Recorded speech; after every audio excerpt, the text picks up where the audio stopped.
magacaygu waa Maxamed Nuur Maxamuud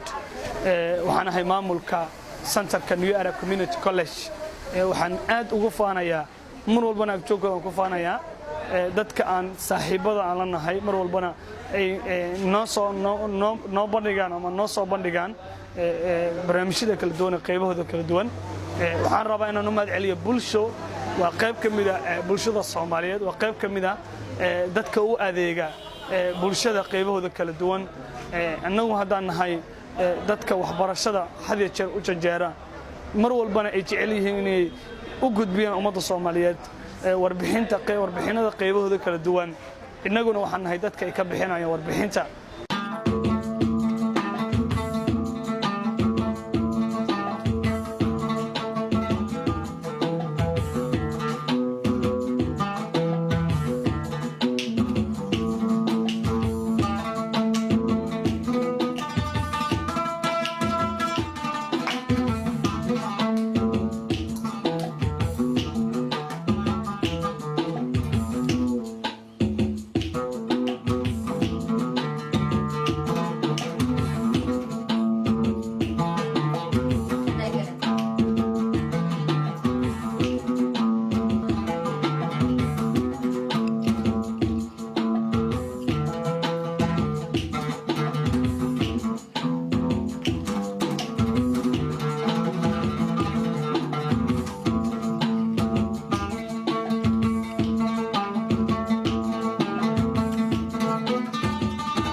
innaguna waxaan nahay dadka ay ka qaadayaan message-ka